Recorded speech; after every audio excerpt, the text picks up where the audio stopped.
అస్మద్గురుభ్యో నమః శ్రీమాత్రే నమః. లక్ష్మీనారాయణుల దివ్యపాద పద్మాలకు నమస్కారం చేసుకుంటూ వీడియోలోకి వెళ్ళిపోదాం. నేను నిన్న విష్ణు సహస్రనామ స్తోత్ర లేఖన పుస్తకం గురించి చెప్పాను. ఆ లేఖన పుస్తకంలో సాధన చేయడానికి చాలా మంచిది అంటే ఎవరో నాకు మెసేజ్ చేశారు, సాధన చేయడానికి ఎందుకు మంచిదని బోలెడన్ని పుస్తకాలు ఉన్నాయి కదా అని. కానీ దాంట్లో మీకు చాలా అచ్చుతప్పులు ఉన్నాయి, నేను మీకు ఇప్పుడే చూపిస్తాను. అలాగే ఒకళ్ళు ఏమన్నారంటే చాలా క్లియర్గా క్లారిటీగా చెప్పండి మాకు, ఈ దీని గురించి ఇంకా బాగా చెప్పండి అని అడిగారు. అందుకని ఈ వీడియో మళ్ళీ చేస్తున్నాను అనమాట. ఇది విష్ణు సహస్రనామ లేఖన పుస్తకం అని చెప్పాను కదా. ఇది మనకి సాధన చేయడానికి వీలుగా చక్కగా బోల్డ్ లెటర్స్ తోటి ఐదేసి 5 సార్లు రాసుకోవడానికి వీలుగా ఉంది. పెన్సిల్తో రాసుకోవచ్చు, చెరిపేసి మళ్ళీ ఎన్నిసార్లైనా చెరిపేసి రాసుకోవచ్చు, వచ్చేదాకా సాధన చేయొచ్చు. అలాగే మన పిల్లలతో మనం ఒకసారి రాసి అది చూస్తూ పిల్లల్ని కూడా రాయమనొచ్చు, పిల్లలు రాస్తారు. ఇకపోతే మనం ఎక్కువగా చదువుతున్నటువంటి శ్లోకాలలో తప్పులు. దీంట్లో పూర్వపీఠిక ఉత్తర పీఠికతో పాటు విష్ణు సహస్రనామ వివరణ పూర్తిగా ఉంది, అంటే 5 సార్లు రాసుకునేలాగా. నేను మీకు చెప్పాను కదా, మొట్టమొదటి మనం విష్ణు సహస్రనామ స్తోత్రం ఎలా మొదలు పెడతాం? హరి ఓం విశ్వం విష్ణుర్వషట్కారో భూత భవ్య భవత్ ప్రభు భూతకృద్భూత వృద్భావో భూతాత్మ భూత భావన అని చదువుతాం.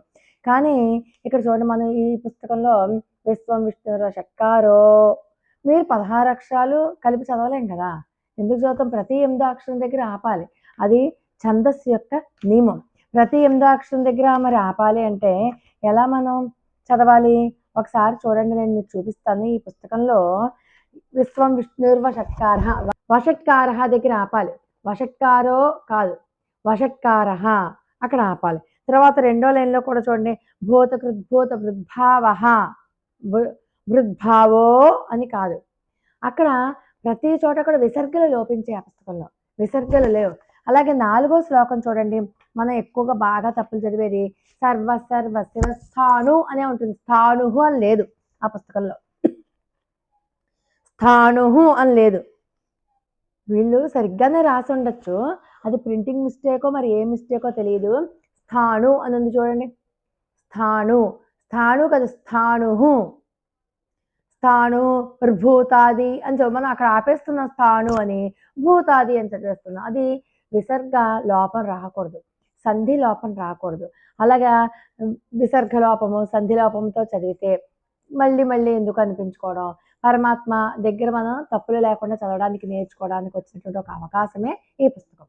శ్రీరామ సమృద్ధి వాళ్ళు ఎంతో, అదే నేను చెప్పాను కదా, మీకు ఎప్పుడు చెప్తూ ఉంటాను, మా గురువుగారు మైలవరపు లక్ష్మీనరసింహ గారు 80 ఏళ్ల వయసు పైబడినటువంటి ఆయన ఎంతో ఓపికగా దీంట్లో ఉన్నటువంటి, అంటే సంస్కృత పండితులైన, ఒక వేద పాఠశాలకు కూడా వెళ్ళి అక్కడ వేదం వాళ్ళకి సంస్కృత పాఠాలు చెప్పి వస్తూ ఉంటారు రోజు ఆ వయసులో కూడా. అలాంటి ఆయన ప్రతి శ్లోకాన్ని కూడా చూసి జాగ్రత్తగా కూర్చుని అలా చేశారనమాట. మనం 4వ శ్లోకంలో స్థాణు అని ఉంది కదా, స్థాణుహు అని చెప్పి చదవాలి. అలాగే 7వ శ్లోకంలో కూడా అలాంటి తప్పు చూడండి. ఇక్కడ అగ్రాహ్య శాశ్వత కృష్ణో అని ఉంటుంది మనకి, అగ్రాహ్య శాశ్వత కృష్ణో, అది చూడండి నేను చూపుడు వేలు పెట్టాను అక్కడ, అంటే కృష్ణ అని విసర్గ ఉండాలి.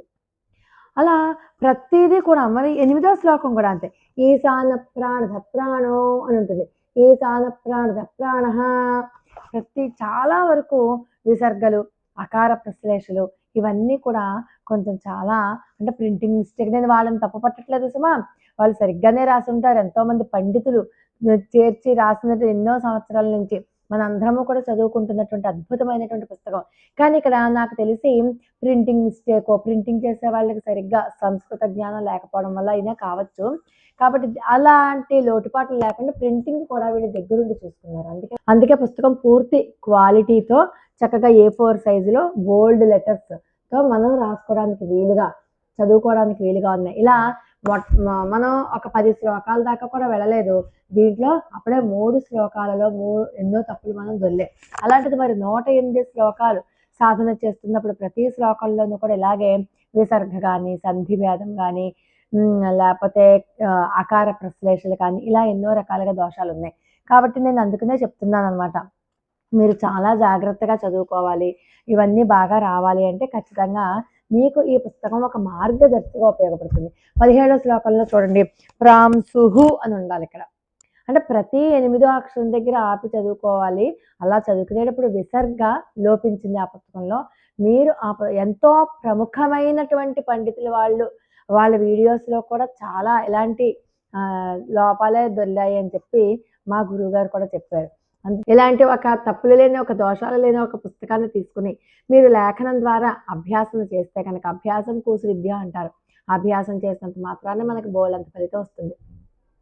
తప్పులు లేకుండా చదువుకోవాలన్న కోరిక ఉన్న వాళ్ళు, పిల్లలకి నేర్పించాలి అనుకున్న వాళ్ళు ఈ పుస్తకాన్ని సాధన చేస్తే చాలా మంచిది. నేను మొట్టమొదటి శ్లోకమే చూపించాను, ఎక్కడో అక్కర్లేదు. స్టార్టింగ్ వెరీ ఫస్ట్ శ్లోకానే దాంట్లో విసర్గ, సంధి ఇలాంటి దోషాలు ఉన్నాయి. కాబట్టి ఇలాంటి ఒక పుస్తకాన్ని మీరు దగ్గర పెట్టుకుంటే మంచిది. స్క్రీన్ మీద నేను నెంబర్ ఇస్తాను. ఆ నెంబర్కి మీరు మెసేజ్ మాత్రమే చేస్తే చాలు. సేవ్ చేసుకుని మెసేజ్ చేస్తే మీకు క్యాటలాగ్ వివరాలన్నీ దొరుకుతాయి. దాని ప్రకారం మీరు బుక్ చేసుకోవచ్చు. కానీ చెప్పాను కదండి, చాలా దోషాలు ఉన్నాయి. దోషాలు లేని ఒక మంచి పుస్తకాన్ని నేను మీకు పరిచయం చేస్తున్నందుకు ఆ భగవంతుడికి కృతజ్ఞతలు. శ్రీరామ్ సమృద్ధి వారికి ధన్యవాదాలు. లోకా సమస్త సుఖనో భవంతు. మరి అద్భుతమైన